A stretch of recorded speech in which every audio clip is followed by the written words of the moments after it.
નમસ્કાર, પ્રણામ, સ્વાગત છે તમારું એક નવા વિડીયોમાં। મિત્રો, એક નાગરાજે જણાવ્યું કે કદાચ ગમે એવા દુશ્મન હોય તો પણ આ 4 વ્યક્તિને ઘરમાંથી બહાર ન કાઢો। મિત્રો, કદાચ તમે આજની આખી કહાની ધ્યાનથી સાંભળી લેશો તો અમારો વિશ્વાસ કરો કે ભવિષ્યમાં આવી ભૂલ કરવાથી બચી શકશો, જે ભૂલ કરવાથી મનુષ્ય પાપનો ભાગીદાર બને છે। સાથે સાથે અમે આજે એ પણ જણાવીશું કે મનુષ્ય ગરીબીમાં કઈ કઈ ભૂલો કરે છે જેના લીધે મનુષ્ય હંમેશા માટે ગરીબ રહે છે। તો ચાલો મિત્રો શરૂ કરીએ આજની કહાની। મિત્રો, તમે હંમેશા જોયું હશે કે ઘર પરિવારની મહિલાઓ લડાઈ ઝઘડા કરવામાં વધારે રહે છે। ઘર પરિવારમાં હંમેશા નાની નાની વાતો પર લડાઈ ઝઘડા થતા રહે છે। ઘણી વખત તો નાની નાની વાતોમાં થવાવાળો ઝઘડો એટલો મોટો બની જાય છે કે વ્યક્તિ એમાંથી ઊંચો જ નથી આવતો। બાળકો અને મહિલાઓના ઝઘડામાં પરિવારના પુરુષોને પણ ઘણું બધું દુઃખ સહન કરવું પડે છે। ઝઘડો કદાચ નાનો હોય કે મોટો હોય, પરંતુ એમાં ધન અને શારીરિક નુકસાન તો પુરુષોએ જ ઉઠાવવું પડે છે। કેમ કે એવું કહેવાય છે કે જે પરિવારની મહિલાઓ અંદરો અંદર કલેશ કરે છે એ ઘરની સુખ શાંતિ હંમેશા માટે ખતમ થાય છે, અર્થાત એ ઘરમાં ઉન્નતિ રોકાઈ જાય છે। આવા ઘરોમાં ક્યારેય બરકત નથી થતી। આવા ઘરમાં રહેવાવાળા વ્યક્તિઓના જીવનમાં અનેક સમસ્યાઓ આવે છે। તો મિત્રો, આગળ તમને એ જાણવા મળશે કે અમુક મનુષ્ય હંમેશા ગરીબ કેમ રહી જાય છે। ઘણા સમય પહેલાની વાત છે। એક ગામમાં એક વૃદ્ધ માજી રહેતા હતા। એને 2 દીકરા હતા અને એના પતિનું અવસાન થઈ ગયું હતું। એના પરિવારમાં ટોટલ 3 વ્યક્તિ રહેતા હતા અને એની પાસે જમીન પણ જાજી હતી, નહીં થોડી એવી જમીન હતી। અને એ જમીનમાં જ આ વૃદ્ધ માજી પોતાના દીકરાઓ સાથે મળીને કામકાજ કરતા રહેતા। એના બંને દીકરાઓ ખૂબ મહેનતુ હતા। ધીરે ધીરે સમય વીતવા લાગ્યો અને દીકરા જ્યારે જુવાન થયા અને વિવાહ લાયક થયા એટલે આ વૃદ્ધ માજીએ પોતાના બંને દીકરાઓના વિવાહ કરાવ્યા। હવે બંને દીકરાઓની વહુઓ ઘરમાં આવી હતી એટલે બધું જ સારી રીતે ચાલતું હતું અને પરિવારમાં ઘણો બધો પ્રેમ હતો। બધા જ લોકો હળી મળીને રહેતા હતા। પરંતુ જેમ જેમ સમય વીતતો ગયો એમ બંને વહુઓમાં અંદરો અંદર ઝઘડા શરૂ થયા। હવે તો બંને વહુઓનું રોજ રોજ ઝઘડા કરવાનું કામ બની ગયું હતું। હવે તો આ વૃદ્ધ માં પણ વહુઓના લડાઈ ઝઘડા જોઈને પરેશાન થવા લાગ્યા અને વિચારવા લાગ્યા કે મારી બંને વહુઓ તો રોજ રોજ અંદરો અંદર લડતી રહે છે, એટલે મારે કંઈક કરવું જોઈએ। એટલે માએ આ લડાઈ ઝઘડાની વાત પોતાના દીકરાઓને કરી। ત્યારબાદ દીકરાઓએ પોતપોતાની પત્નીઓને સમજાવવાની કોશિશ કરી, પરંતુ એનામાં કોઈ ફરક ન પડ્યો। ત્યારે એક દિવસ આ વૃદ્ધ માએ વિચાર કર્યો કે જ્યારે અમે 3 લોકો ઘરમાં રહેતા હતા ત્યારે તો ખૂબ સારી રીતે અમારું ગુજરાન ચાલતું હતું અને હવે મને એવું લાગે છે કે ઘરમાં હવે 5 લોકો થયા છીએ, એટલા માટે અમારા ઘરનો ખર્ચો પૂરો નથી થઈ શકતો અને કદાચ એટલા માટે જ આ લડાઈ ઝઘડા થતા હશે। ત્યારે આ વૃદ્ધ માએ પોતાના બંને દીકરાને કહ્યું કે તમે બંને પરદેશ જાઓ અને ત્યાં જઈને કોઈ નોકરી કરીને પૈસા કમાઓ, એટલે આ લડાઈ ઝઘડા ખતમ થઈ જશે। કેમ કે જ્યારે ઘરમાં પૈસા આવશે એટલે બધી જરૂરિયાતો પૂરી થવા લાગશે અને પોતાની જરૂરિયાતો પૂરી થયા બાદ અંદરો અંદર લડવાનું બંધ થઈ જશે। કેમ કે કહેવાય છે કે ઘરમાં લડાઈ ઝઘડા થવાનું એક કારણ ધનની કમી હોય છે। જ્યારે વ્યક્તિ પાસે પૈસા નથી હોતા અને એની જરૂરિયાતો પૂરી નથી થતી ત્યારે એ અકળાવા લાગે છે। અને બીજું કારણ એ હોય છે કે કોઈ પણ વ્યક્તિ જરૂરિયાત કરતાં વધારે નવરો બેસે તો પછી એના મગજમાં અલગ અલગ પ્રકારના વિચારો આવે છે અને ત્યારબાદ એ કોઈ સાથે લડી ઝઘડીને શાંત થાય છે। અને ત્રીજું કારણ છે ચાલાકી। જ્યારે કોઈ પણ વ્યક્તિ પોતાની જવાબદારીથી ભાગતો હોય, પોતાના હિસ્સાના કામથી ભાગી રહ્યો હોય, ફક્ત બેઠા બેઠા ખાવાની ઈચ્છા રાખતો હોય તો એવા ઘરમાં લડાઈ ઝઘડો થાય છે। ચોથું કારણ છે ઈચ્છા। જ્યારે વ્યક્તિ બીજાને સફળ થતો જુએ છે અને ખુદને આગળ નથી વધારી શકતો ત્યારે એને ઈર્ષ્યા થવા લાગે છે અને આવી સ્થિતિમાં એ લડાઈ ઝઘડા કરે છે. અને જે લોકો પોતાને વધારે પડતો સમય લડાઈ ઝઘડા અને ઈર્ષ્યા કરવામાં વ્યતીત કરે છે એવા લોકો હંમેશા ગરીબીના ખૂંટાથી બંધાયેલા રહે છે. મિત્રો, હવે બંને દીકરાઓએ વૃદ્ધ માની વાત માની લીધી અને માજીની આજ્ઞા લીધા બાદ પોતપોતાની પત્નીઓને સમજાવી કે અમારા અહીંયા ન હોવા પર અમારી માનું સારી રીતે ધ્યાન રાખજો. અને પોતાની પત્નીઓને આવી રીતે સમજાવીને બંને દીકરા પૈસા કમાવા માટે પરદેશ જતા રહ્યા. પરંતુ મિત્રો, આ બંને વહુઓના લડાઈ ઝઘડા હજુ પણ શાંત ન થયા. ત્યારે વૃદ્ધ માએ મોટી વહુને કહ્યું કે વહુ, તું તો મોટી છો અને આ તારાથી નાની છે અને તમારા પતિ અત્યારે પરદેશમાં પૈસા કમાવા ગયા છે અને તમે બંને અહીંયા અંદરો અંદર લડાઈ કરો છો. એ સારી વાત ન કહેવાય. અને આમ પણ તારી દેરાણી તારાથી નાની છે તો તું એને નાની બહેન સમજીને એનું થોડું સહન કરીશ તો શું વાંધો છે? અને કહેવાય છે કે નાના લોકો ક્યારે ભૂલ કરે તો એ મોટાએ એને શ્રમા કરવું જોઈએ. અને જે મોટા હોય છે એ સદૈવ ઝૂકીને રહે છે અને જે ઝૂકીને રહે છે એ જ મોટા કહેવાય છે. પોતાની સાસુની આવી વાતો સાંભળીને મોટી વહુ ક્રોધિત થઈ ગઈ અને કહેવા લાગી કે તમે તો તમારી નાની વહુની તરફદારી કરો છો. તમે મને સમજાવીને એનું લડવા માટે મનોબળ વધારી રહ્યા છો અને કદાચ આ વાત એ સાંભળી લેશે તો એ વધારે ઉત્પાત કરવા લાગશે. ત્યારે વૃદ્ધ માએ કહ્યું કે વહુ, તું આટલી ક્રોધિત શા માટે થઈ રહી છો? મારી તો એ ફરજ છે કે મારે પહેલા મોટાને સમજાવવાના હોય અને ત્યારબાદ નાનાને સમજાવવાના હોય છે. અત્યારે હું તને સમજાવી રહી છું, થોડી વાર બાદ નાની વહુને પણ સમજાવવાની છું. હવે વૃદ્ધ સાસુમાની વાત સાંભળીને મોટી વહુએ થોડું ઘણું કામ કર્યું અને ગુસ્સો કરીને જતી રહી. બીજા દિવસે ફરીથી લડાઈ થઈ ત્યારે આ વૃદ્ધ માં નાની વહુ પાસે જઈને એને સમજાવવા લાગ્યા અને કહેવા લાગ્યા કે વહુ, એ તારાથી મોટી છે અને તું નાની છો અને તું એની સાથે આવી રીતે શા માટે લડી રહી છો? ઘરમાં હંમેશા લડાઈ ઝઘડો શા માટે કરતી રહે છે? અત્યારે તારો પતિ પણ ઘરે નથી, એ ધન કમાવવા માટે પરદેશ ગયો છે અને તમે લોકો અહીંયા ઝઘડો કરો છો. તમારો લડાઈ ઝઘડા આજુબાજુ વાળા લોકો જોવે છે તો એ લોકો આપણી મજાક ઉડાવે છે. એટલા માટે તમે બંને ઘરમાં આરામથી રહો, પ્રેમથી રહો. જે ઘરમાં પ્રેમ હોય છે એવા ઘરમાં ધન લક્ષ્મી એની મેળે ચાલીને આવે છે.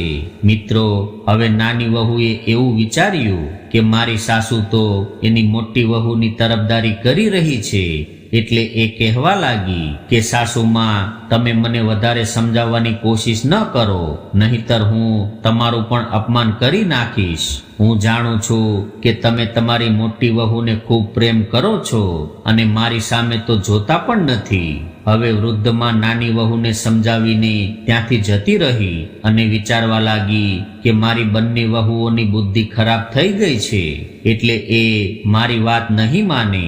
ત્યારે વૃદ્ધ માએ વિચાર કર્યો કે મારે મારા ઘરની ઇજ્જત બચાવવી હોય તો મારે મારી વહુઓને સમજાવવાનું બંધ કરવું પડશે. કહેવાય છે કે જે જગ્યાએ આપણી વાતની કોઈ મૂલ્ય ન હોય, કહેવાય છે કે જે જગ્યાએ આપણી વાતની કોઈ વેલ્યુ ન હોય એવી જગ્યાએ બોલવા કરતા તો ચૂપ રહેવું વધારે સારું છે. અને કદાચ તમે આવી જગ્યાએ બોલવાની કોશિશ કરશો તો તમે બીજા લોકોના શત્રુ બની જશો. હવે વૃદ્ધમાં વિચારવા લાગી કે મારી વાત કોઈને સારી નથી લાગતી અને ઉલટાની મારી બંને વહુઓ મારા ઉપર હાવી થાય છે અને કદાચ ક્યારેક મારા ઉપર હાથ ઉઠાવી લેશે અને મને મારવા લાગશે તો હું કોઈને મોઢું બતાવવા લાયક નહીં રહું. એટલા માટે મારે એને સમજાવવાની કોશિશ ન કરવી જોઈએ. મિત્રો, હવે આ બંને વહુઓ પોતાની સાસુ સાથે ખૂબ નફરત કરવા લાગી. બંને વહુએ સાસુમાને ભોજન આપવાનું પણ બંધ કરી દીધું. બંને વહુએ સાસુમાને ભોજનનું પૂછવાનું પણ બંધ કરી દીધું. હવે તો વૃદ્ધ માને ખુદ રસોડામાં જઈને ભોજન લેવું પડતું હતું. હવે બંને વહુઓ તો વૃદ્ધ સાસુથી એટલી બધી નફરત કરવા લાગી હતી કે આ વૃદ્ધ સાસુ માટે જ બંને લડવા લાગી. બંને વહુઓમાંથી કોઈ પણ પોતાની સાસુને ઘરમાં રાખવા નહોતી માંગતી. બંને વહુઓ એવું ચાહતી હતી કે અમારી વૃદ્ધ સાસુમાં ઘરમાંથી ભાગી જાય અથવા તો ક્યાંક મરી જાય, પરંતુ એને એવું કોઈ બહાનું નહોતું મળી રહ્યું કે જેનાથી એ પોતાની વૃદ્ધ સાસુને ઘરમાંથી બહાર કાઢી શકે. મિત્રો, બીજા દિવસે બંને વહુએ પોતાની લડાઈ ફરી શરૂ કરી. ત્યારે વૃદ્ધમાં ઘરેથી નીકળીને જંગલમાં ઘાસ કાપવા જતી રહી, કેમ કે એવું કહેવાય છે કે વ્યર્થના લડાઈ ઝઘડા પોતાના કાનોથી સાંભળવા પણ ન જોઈએ. કદાચ તમે ત્યાં ઊભા રહીને લડાઈ ઝઘડા સાંભળશો તો એવું બની શકે છે કે એ ઝઘડામાં તમારે પણ બોલવું પડે. એટલે સૌથી સારી વાત એ છે કે જેટલું બની શકે એટલા જલ્દી તમે ત્યાંથી નીકળી જાઓ. વૃદ્ધમાં ઘાસ કાપવા માટે જંગલમાં જતી રહી અને સાંજે પાછી આવતી રહી. ત્યાં સુધીમાં તો બંને વહુઓની લડાઈ ખતમ થઈ ગઈ હતી. આવી રીતે બીજા દિવસે પણ વહુઓની લડાઈ પ્રારંભ થઈ. એટલે વૃદ્ધમાં જંગલમાં જતી રહી. એક દિવસ માજી જંગલમાં ઘાસ કાપી રહી હતી. એ સમયે જ એની પાસે એક વિશાળ નાગ આવ્યો. જ્યારે આ નાગને જોઈને માજી ગભરાવા લાગ્યા અને વિચારવા લાગ્યા કે આજે આ નાગ મારો જીવ લઈ લેશે. ત્યારે જ નાગ મનુષ્યની ભાષામાં બોલવા લાગ્યો અને કહેવા લાગ્યો કે હે વૃદ્ધ માતા, તમે ડરતા નહીં. હું તમને કોઈ નુકસાન નહીં પહોંચાડું. હું તમારી સાથે મારું દુઃખ વ્યક્ત કરવા આવ્યો છું. હું ખૂબ જ દુઃખી અને પરેશાન છું. નાગ જ્યારે મનુષ્યની ભાષામાં માતા સાથે આવી રીતે બોલવા લાગ્યો ત્યારે આ માજીના મનને શાંતિ મળી અને વિચારવા લાગી કે આ નાગ મનુષ્યની ભાષામાં વાત કરી રહ્યો છે. આ બધું શું છે? આવું વિચારીને આ માજીએ નાગને પૂછ્યું કે હે નાગ દેવતા, તમારે શું પરેશાની છે? મને જણાવો. ત્યારે નાગ કહેવા લાગ્યો કે હે માતા, ઘણા દિવસોથી હું ભૂખ્યો છું. કદાચ તમે મને કંઈક ખાવા માટે આપશો તો મારા પ્રાણ બચી જશે. હું મારા મોતની નજીક પહોંચી ગયો છું, કેમ કે હું જે આશ્રમ પર રહેતો હતો અને એ આશ્રમના સાધુ મહાત્માનું અવસાન થયું છે. એ સાધુ મહાત્મા એક ગાય રાખતા હતા. એ ગાયનું દૂધ મને પીવડાવતા હતા, પરંતુ હવે મારું પાલન કરવા વાળા, મને દૂધ પીવડાવવા વાળા અમારા સાધુ મહાત્મા દેવ થઈ ગયા છે. હવે એ ગાયને કોઈ દોવા વાળું કોઈ નથી અને એ ગાય પણ તડપી રહી છે. એ ગાય આશ્રમની ચારે બાજુ ઘૂમતી રહે છે અને હું ભૂખ્યો તરસ્યો તડપી રહ્યો છું. કદાચ મારા માટે થોડું દૂધ મળી જાય તો તમારી કૃપા થશે. હે માતા, તમે મારા પ્રાણ બચાવી લ્યો. દોસ્તો, આ વૃદ્ધ માજીએ નાગની આવી વાત સાંભળી ત્યારે નાગનું દુઃખ સાંભળીને માજીની આંખમાં આંસુ આવી ગયા અને કહેવા લાગ્યા કે હે નાગ દેવતા, તમે ચિંતા ન કરો. આજે તો હું તમને દૂધ નહીં પીવડાવી શકું, પરંતુ કાલે જ્યારે ઘાસ કાપવા આવીશ ત્યારે તમે પણ અહીંયા આવી જજો. હું તમારા માટે દૂધ લેતી આવીશ. મિત્રો, હવે વૃદ્ધ માજી નાગ દેવતાને આટલું કહીને ઘરે આવી ગયા અને બીજા દિવસે સવારે રોજની જેમ બંને વહુઓ લડાઈ માટે તૈયાર હતી. ત્યારે જ આ વૃદ્ધ માજીએ વિચાર્યું કે હું કોના ઘરેથી દૂધ લઈ જાઉં. કદાચ હું મોટી વહુના ઘરેથી લઈશ અને એ જોઈ લેશે તો એ મારી સાથે લડવા લાગશે, અને નાની વહુની ઘરેથી દૂધ લઈશ તો એ મારી સાથે લડવા લાગશે.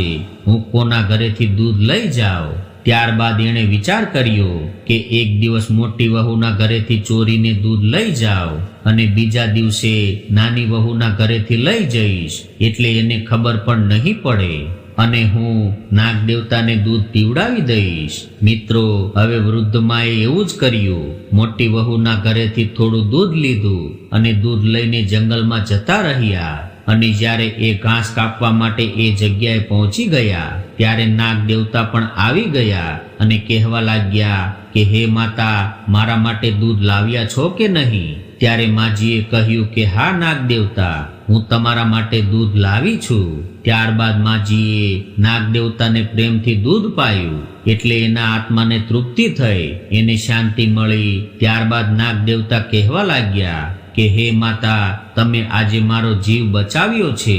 તમે મારા પર ખૂબ મોટો ઉપકાર કર્યો છે. હું તમારા આ ઉપકારને જીવનભર નહીં ભૂલું. ત્યારે આ માજીએ કહ્યું કે હે નાગ દેવતા, તમને હું એક વાત પૂછવા માંગુ છું.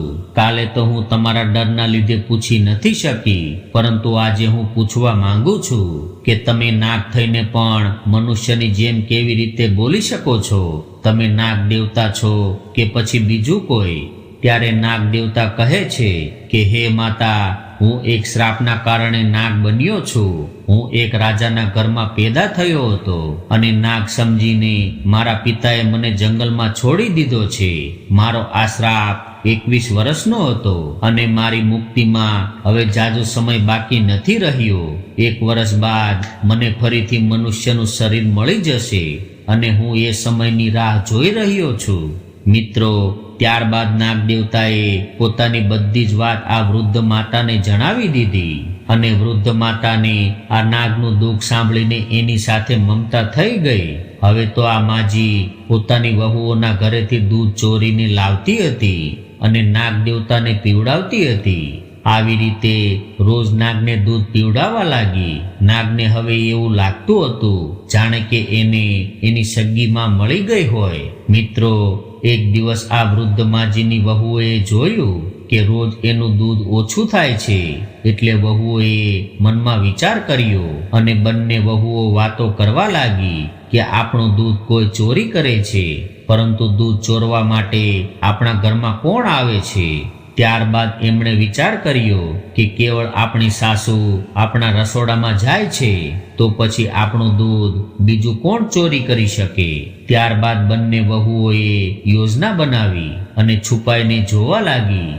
આ બાજુ બીજા દિવસ મહી રોજની જેમ મોટી વહુના રસોડામાં ઘૂસી ગઈ. બંને વહુઓ તો છુપાઈને જોઈ રહી હતી. હવે માજીએ મોટી વહુના ઘરેથી દૂધ લીધું અને સાડીના પલ્લુમાં છુપાવીને ઘાસ કાપવા જંગલમાં જતી રહી.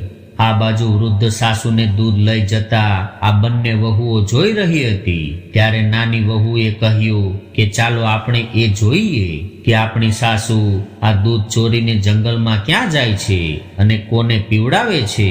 એ ખુદ પીવે છે કે કોઈ બીજાને પીવડાવે છે, એ આપણે જાણવું જોઈએ. હવે માજી જંગલ તરફ ચાલવા લાગ્યા અને પાછળ પાછળ છુપાઈને આ બંને વહુઓ પણ ચાલવા લાગી. આ બાજુ માજી એ જગ્યાએ પહોંચી ગયા જ્યાં એ રોજ ઘાસ કાપવા આવતા હતા અને જ્યાં રોજ દૂધ પીવા નાગ દેવતા આવતા હતા. પાછળથી બંને વહુઓ છુપાઈને જોઈ રહી હતી. ત્યારે એણે જોયું કે એની સાસુમાં પાસે એક મોટો ભયંકર નાગ આવ્યો અને એની સાસુ આ નાગને દૂધ પીવડાવવા લાગી. મિત્રો, હવે વહુઓએ જોયું કે અમારી સાસુમાં એક ભયાનક નાગને દૂધ પીવડાવી રહી છે અને આ નાગ તો ખૂબ વિશાળ છે. આવો નાગ તો અમે ક્યારેય જોયો નથી. નાગને દૂધ પીતો જોઈને બંને વહુઓ ગભરાવા લાગી અને કહેવા લાગી કે આ નાગ કોઈ રાક્ષસ હશે અને આપણી સાસુ પણ એની કોઈ સાથી હશે. મને તો એવું લાગે છે કે આપણી સાસુ કોઈ ડાકણ છે. ક્યાંક એવું ન બને કે આપણી સાસુ આપણને પણ ખાઈ જાય અથવા તો આપણા બાળકોને ખાઈ જાય. આપણે આને આજે ઘરમાં નહીં ઘૂસવા દઈએ. મિત્રો, હવે બંને વહુઓને બહાનું મળી ગયું હતું અને આવો નિર્ણય લીધા બાદ બંને વહુઓ પોતાના ઘરે આવતી રહી. આ બાજુ વૃદ્ધ માજી નાગને દૂધ પીવડાવે છે અને ઘાસ લઈને પોતાના ઘર તરફ ચાલવા લાગ્યા અને ઘરે પહોંચીને જોયું તો ઘરનો દરવાજો બંધ હતો અને બંને વહુઓ દંડા લઈને અંદર ઊભી હતી. જ્યારે માજીએ દરવાજો ખખડાવ્યો ત્યારે બંને વહુએ દરવાજો ખોલ્યો. ત્યારે વૃદ્ધ માજીએ જોયું કે બંને વહુઓના હાથમાં દંડા છે. ત્યારે માં પૂછવા લાગી કે તમે બંને આવી રીતે દંડા લઈને શા માટે ઊભી છો? ત્યારે બંને વહુઓ એક સાથે કહેવા લાગી કે અરે ડોશી, તું એક ડાકણ છો, તું અમને ખાઈ જઈશ અથવા તો અમારા બાળકોને ખાઈ જઈશ. ત્યારે વૃદ્ધમાં કહેવા લાગી કે અરે વહુઓ, તમે શું કહી રહી છો?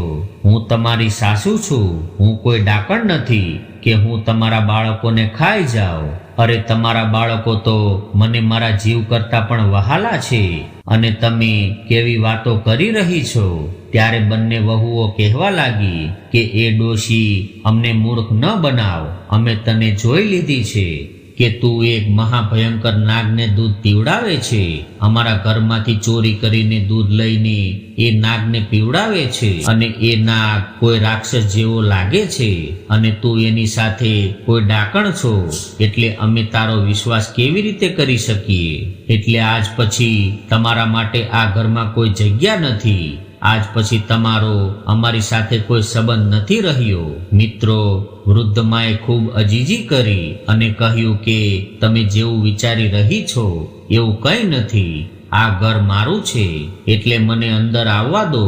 મિત્રો, પરિણામ એ આવ્યું કે બંને વહુઓએ આ વૃદ્ધ માને ઘરમાં ઘૂસવા ન દીધી. જ્યારે વૃદ્ધ માજીએ અંદર ઘૂસવાની કોશિશ કરી એટલે વહુએ એક દંડો મારી દીધો અને એને ધક્કા મારીને ઘરમાંથી બહાર કાઢી મૂકી. મિત્રો, રાતનો સમય હતો એટલે વૃદ્ધ માતા રડવા લાગી અને કહેવા લાગી કે હે વહુઓ, આટલી રાત્રે હું ક્યાં જઈશ? ત્યારે વહુએ કહ્યું કે ગમે ત્યાં જઈને મરી જાઓ, અમારે તમારી સાથે કોઈ મતલબ નથી. ત્યારબાદ વહુઓએ દરવાજો બંધ કરી દીધો એટલે માં ત્યાં બેસીને રડવા લાગી અને વિચારવા લાગી કે હવે રડવાથી શું ફાયદો? મારી વહુઓ તો દરવાજો નહીં ખોલે, એટલે મારે ક્યાંક બીજે રહેવાનું ઠેકાણું શોધવું જોઈએ. હવે વૃદ્ધ માતા રડતી રડતી એ જગ્યાએ પહોંચી ગઈ જ્યાં એ રોજ ઘાસ કાપતી હતી અને એ નાગ દેવતાની રાહ જોવા લાગી. પરંતુ રાત્રે નાગ દેવતા ન આવ્યા, કેમ કે એ રોજ દિવસે જ આવતા હતા અને જે જગ્યાએ માતા નાગને દૂધ પીવડાવતી હતી એ જગ્યાએ એક વિશાળ ઝાડ હતું.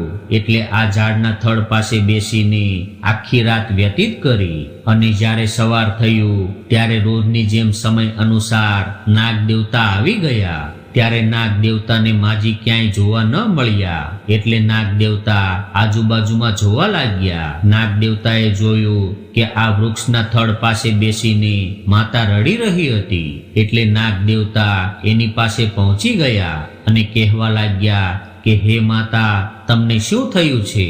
તમને શું પરેશાની છે? તમે શા માટે રડી રહ્યા છો? ત્યારે વૃદ્ધ માતા રડતા રડતા કહેવા લાગી કે હે નાગ દેવતા, મારી વહુએ મને ઘરમાંથી બહાર કાઢી મૂકી છે. હું તમને દૂધ પીવડાવવા લાવતી હતી, એ દૂધ મારી વહુઓથી છુપાવીને લાવતી હતી, પરંતુ મારી વહુઓને મારા અને તમારા વિશે ખબર પડી ગઈ છે એટલે એ એવું કહે છે કે હું ડાકણ છું અને તમે એક માયાવી રાક્ષસ છો.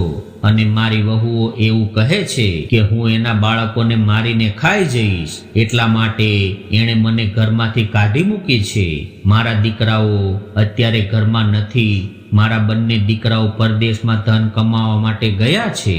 હવે હું શું કરું? ક્યાં જાઉં? મિત્રો, આ વૃદ્ધ માતાએ બધી જ વાત નાગ દેવતાને જણાવી દીધી. ત્યારે નાગ દેવતા કહેવા લાગ્યા કે માતા, તમે ગભરાતા નહીં અને મને તમારો દીકરો સમજો. આજથી હું તમારો દીકરો છું. મિત્રો, નાગની વાત સાંભળીને વૃદ્ધ માતા ખૂબ પ્રસન્ન થયા. ત્યારબાદ નાગ દેવતા વૃદ્ધ માજીને ઘોર જંગલમાં એક આશ્રમ પર લઈ ગયા. ત્યારે વૃદ્ધ માતા કહેવા લાગી કે હે નાગ દેવતા, આ આશ્રમ કોનો છે? આ આશ્રમ તો ખૂબ રમણીય છે. ત્યારે નાગ દેવતા કહેવા લાગ્યા કે હે માતા, આ અમારા સાધુ મહાત્માનો આશ્રમ છે જે અત્યારે દેવ થઈ ગયા છે અને આ જગ્યાએ જ હું રહેતો હતો અને એ સાધુ મહાત્મા આ આશ્રમે જ મને ગાયનું દૂધ પીવડાવતા હતા અને આ ગાય પણ અહીંયા જ ક્યાંક ઘૂમી રહી હશે. એ ગાય બિચારી તડપી રહી હશે. કદાચ એ આપણને જોઈ લેશે તો એ અહીંયા જરૂર આવશે. થોડી વાર બાદ એ ગાય પણ ત્યાં આવી ગઈ. ગાયના આંચળમાં દૂધ ભરેલું હતું. ત્યારે નાગ દેવતા કહેવા લાગ્યા કે હે માતા, આ ગાયનું દૂધ દોઈ લ્યો અને મને દૂધ પીવડાવો અને તમે પણ પીવો. ત્યારબાદ વૃદ્ધ માતાએ આ ગાયનું દૂધ કાઢીને નાગને દૂધ પીવડાવ્યું અને સ્વયં પીધું. ત્યારે નાગ કહેવા લાગ્યો કે હે માતા, હવે તમે ગભરાતા નહીં. તમે નિશ્ચિત થઈને આ આશ્રમમાં રહી શકો છો. આ ગાય આપણને દૂધ આપશે અને આ આશ્રમમાં અમારા સાધુ મહાત્માની કૃપા છે અને એની કૃપાથી જ અહીંયા માતા અન્નપૂર્ણાનો વાસ રહે છે. અહીંયા રહેવા વાળાને કોઈ પણ વસ્તુની કમી રહેતી નથી. ખાવા પીવાની દરેક વસ્તુઓ અહીંયા હાજર રહે છે. મિત્રો, આ સાંભળીને માજી ખૂબ રાજી થયા અને ત્યારબાદ નાગદેવતા સાથે આ વૃદ્ધ માજી આશ્રમ પર આરામથી રહેવા લાગ્યા. હવે આ નાગ રોજ સવારે બહાર ફરવા જતો અને સાંજો પાછો આવી જતો અને આ માજી અને ગાય આશ્રમમાં આરામથી રહેતા હતા. ગાય રોજ ઘાસ ચરવા જતી અને સાંજે એ પણ પાછી આવતી રહેતી. સાંજના સમયે ત્રણેય સાથે બેસીને ભોજન કરતા અને ખૂબ પ્રેમથી રહેતા હતા. એક દિવસ નાગ ફરવા માટે જંગલમાં ગયો, પરંતુ સાંજે પાછો ન આવ્યો. ત્યારે માજીને ખૂબ ચિંતા થવા લાગી, કેમ કે એ ત્રણેય રોજ સાથે બેસીને ભોજન કરતા હતા. સાંજે ગાય તો પાછી આવી ગઈ, પરંતુ નાગ ન આવ્યો. હવે વૃદ્ધ માજી રાહ જોવા લાગ્યા કે મારો દીકરો નાગ આટલું અંધારું થઈ ગયું છે તો પણ હજુ સુધી નથી આવ્યો. હવે વૃદ્ધ માજી આખી રાત નાગની રાહ જોવા લાગ્યા. એણે કંઈ ખાધું નહીં, આખી રાત ભૂખ્યા રહ્યા, પરંતુ એ નાગ પાછો ન આવ્યો. બીજા દિવસે સવારે સ્વયં માજી નાગને શોધવા માટે જંગલમાં નીકળી પડ્યા. જ્યારે જંગલમાં જઈને માજીએ જોયું કે જંગલમાં એક ઝાડ આડું પડેલું હતું અને આ નાગ એની ડાળીઓ નીચે દબાઈ ગયેલો હતો. નાગને ડાળીઓ નીચે દબાયેલો જોઈને માજી વ્યાકુળ થવા લાગ્યા અને ગાયની મદદથી ઝાડની ડાળીઓને હટાવી ત્યારબાદ નાગને ત્યાંથી બહાર કાઢ્યો. મિત્રો, આ નાગ હવે ખરાબ રીતે ઘાયલ થઈ ગયો હતો. ત્યારે વૃદ્ધ માતા પૂછવા લાગી કે દીકરા, આ બધું કેવી રીતે થઈ ગયું? ત્યારે નાગ પોતાની આખી કહાની સંભળાવવા લાગ્યો કે હે માતા, જ્યારે સાંજે હું આશ્રમ પર આવી રહ્યો હતો ત્યારે ખૂબ ભયાનક તોફાન આવ્યું. તોફાનના ડરથી હું વૃક્ષ પર ચડી ગયો, પરંતુ તોફાનના વેગથી આ વૃક્ષ જમીન પર પડી ગયું અને હું એની ડાળીઓ નીચે દબાઈ ગયો. મેં બહાર નીકળવાની ઘણી કોશિશ કરી હતી, પરંતુ હું સફળ ન થયો. હું એવું વિચારતો રહ્યો કે મારી વૃદ્ધ માતા મારી રાહ જોઈ રહ્યા હશે, પરંતુ હું બહાર ન નીકળી શક્યો. ત્યારે માજી કહેવા લાગી કે દીકરા, તું ચિંતા ન કરતો, હું તારો ઈલાજ કરું છું. આવી રીતે વૃદ્ધ માજી નાગને લઈને આશ્રમે આવ્યા અને થોડી જડીબુટ્ટી પીસીને એનો લેપ બનાવીને નાગનો ઈલાજ કરવા લાગ્યા. ધીરે ધીરે રોજ લેપ લગાવવાથી નાગના ઘા ભરાવા લાગ્યા. ધીરે ધીરે નાગ બિલકુલ સ્વસ્થ થઈ ગયો અને ધીરે ધીરે 1 વર્ષ વીતી ગયું અને આ નાગનો શ્રાપ પણ ખતમ થઈ ગયો હતો. એટલે એ મનુષ્ય શરીરમાં બદલી ગયો. હવે તો એ ખૂબ સુંદર રાજકુમાર બની ગયો હતો. નાગને એક સુંદર રૂપવાન રાજકુમારના રૂપમાં જોઈને વૃદ્ધ માજી ખૂબ રાજી થયા. હવે આ ત્રણેય થોડા દિવસ સુધી તો આશ્રમ પર રહ્યા અને એક દિવસ વૃદ્ધ માજીએ એવું કહ્યું કે દીકરા, હવે આપણે તારા પિતા પાસે જવું જોઈએ. આવું કહીને વૃદ્ધ માજી પૂછવા લાગ્યા કે બેટા, તું ક્યાંનો રહેવા વાળો છો? તે જણાવ્યું હતું કે તું એક રાજાનો દીકરો છો. ત્યારે આ રાજકુમાર કહેવા લાગ્યો કે નહીં માં, હું ત્યાં નહીં જાઉં. હું એ પિતાને જોઈને શું કરીશ જે પિતાએ મને જંગલમાં ફેંકી દીધો હતો. ત્યારે વૃદ્ધ માજીએ સમજાવ્યું કે હે દીકરા, એ સમયે તો તું એક નાગના રૂપમાં હતો. જે સમયે તારા પિતાજીએ તારા ડરથી તને છોડી દીધો હતો, પરંતુ હવે તો તું મનુષ્યના રૂપમાં આવી ગયો છો, એટલે તને જોઈને તારા માતા પિતા ખૂબ ખુશ થઈ જશે.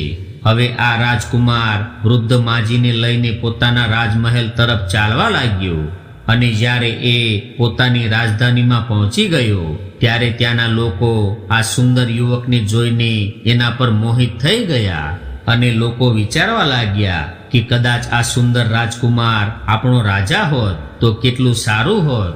હવે રાજકુમાર અને વૃદ્ધ માતા નગરમાં પહોંચીને સૈનિકોને પૂછવા લાગ્યા કે અમારે રાજાને મળવું છે.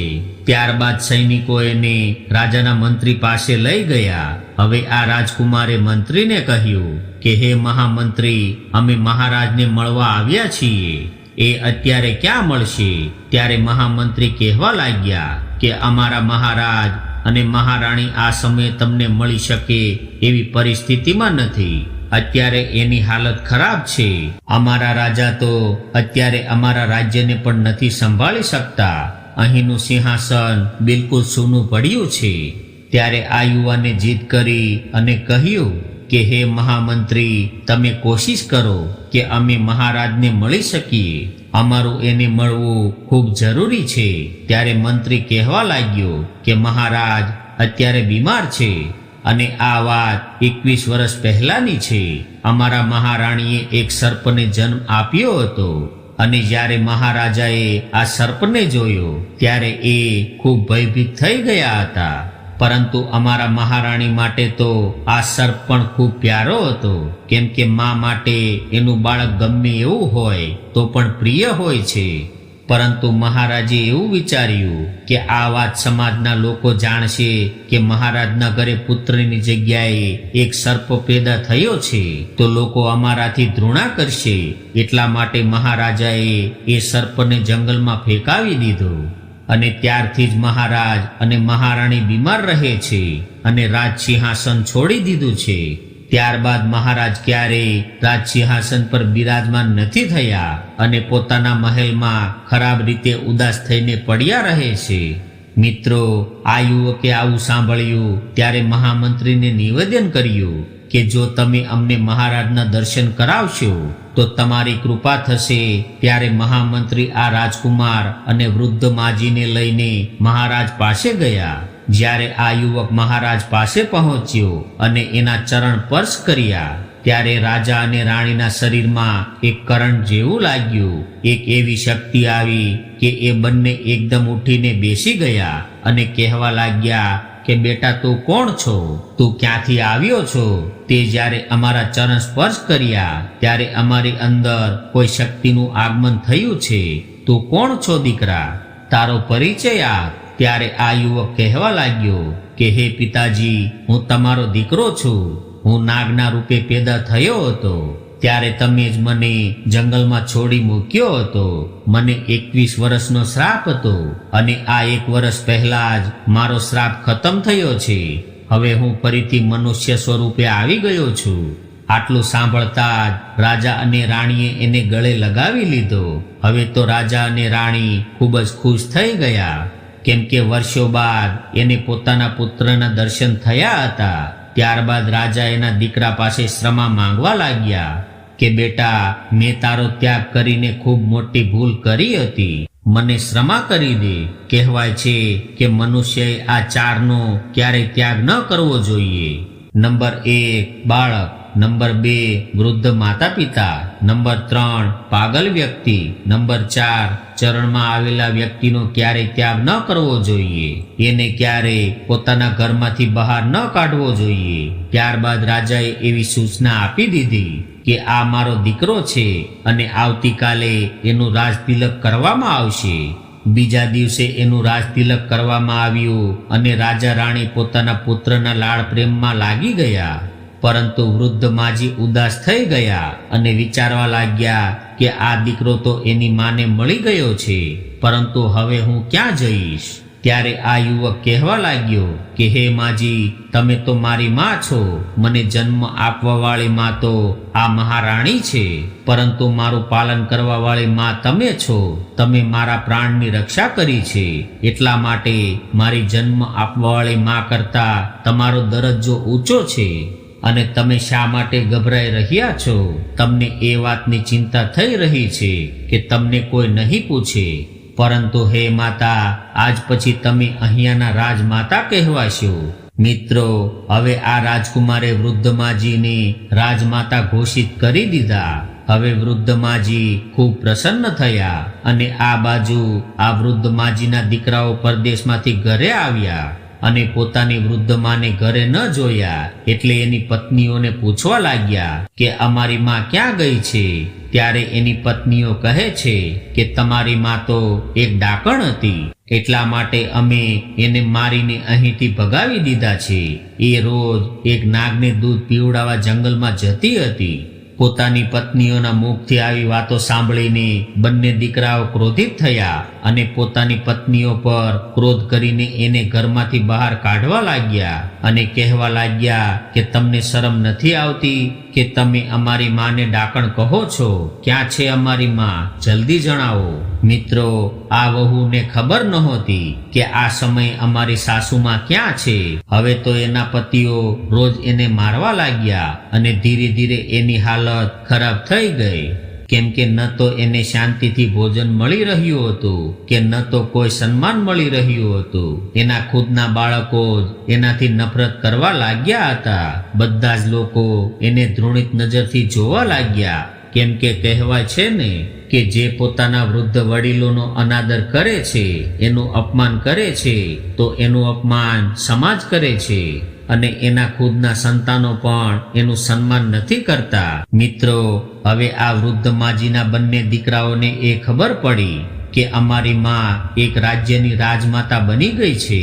ત્યારે બંને દીકરાઓ ખૂબ ખુશ થયા અને વિચારવા લાગ્યા કે અમારી માં ખૂબ દયાળુ સ્વભાવની હતી, રોજ ભગવાનની પૂજા કરતી હતી, એટલા માટે ભગવાને એને રાજમાતા બનાવી છે. ત્યારબાદ બંને દીકરાઓ રાજ દરબારમાં ગયા અને રાજાના માધ્યમથી પોતાની વૃદ્ધ માતા રાજમાતાને મળે છે અને રાજમાતાને કહેવા લાગ્યા કે હે માતા, અમે તમને લેવા આવ્યા છીએ. ત્યારે આ વૃદ્ધ માજી કહે છે કે હે દીકરાઓ, હું અહીંયા રહીને ખૂબ ખુશ છું. અહીંયા પણ મારો એક દીકરો છે, એટલે તમે હવે આરામથી ઘરે જાઓ. મારો આશીર્વાદ હંમેશા તમારી સાથે છે. તમે તમારી પત્નીઓ અને બાળકો સાથે ખુશીથી રહો. મિત્રો, હવે પોતાની માનો આશીર્વાદ લઈને બંને દીકરાઓ ઘરે આવી ગયા. હવે આ વૃદ્ધ માના દીકરાઓ અને પૌત્રો તો ખૂબ ખુશ હતા, પરંતુ વહુઓના જીવનમાં ઘણું બધું દુઃખ હતું. એને એના કર્મોનું ફળ મળી રહ્યું હતું. મિત્રો, આ કહાની આપણને એ શીખવે છે અને એવી મહિલાઓને શિક્ષા આપે છે જે મહિલાઓ પોતાના વડીલો વૃદ્ધો સાથે લડાઈ કરતી રહે છે, ઝઘડો કરતી રહે છે, એનું અપમાન કરતી રહે છે. એવી મહિલાઓના સંતાનો એનું પણ અપમાન કરે છે. આગળ જઈને એના જ સંતાનો એને દુઃખ આપે છે અને જે મહિલાઓ અંદરો અંદર લડતી ઝઘડતી રહે છે, એની આ બંને વહુઓની જેમ ખૂબ ખરાબ હાલત થાય છે. એટલા માટે તમને એક વિનંતી છે કે અંદરો અંદર ક્યારેય પણ લડાઈ ઝઘડો ન કરવો જોઈએ. પ્રેમથી હળી મળીને રહેવું જોઈએ. કેમ કે લડાઈ ઝઘડો કરવાથી ઘરમાં કજિયો કલેશ વધવા લાગે છે, ઘરની સુખ શાંતિ નષ્ટ થાય છે અને ઘરમાં ભયાનક દુઃખ આવવા લાગે છે. કદાચ તમે તમારા જીવનમાં ખુશીથી રહેવા માંગતા હોય તો અંદરો અંદર લડાઈ ઝઘડા ક્યારેય ન કરતા અને દેરાણી જેઠાણી જે કોઈ પણ મહિલાઓ ઘર પરિવારમાં હોય છે તેને અંદરો અંદર પ્રેમ બનાવીને રહેવું જોઈએ. પોતાના વડીલ વૃદ્ધોની સેવા કરવી જોઈએ. આવી સ્ત્રીઓનું સમાજમાં ખૂબ સન્માન થાય છે.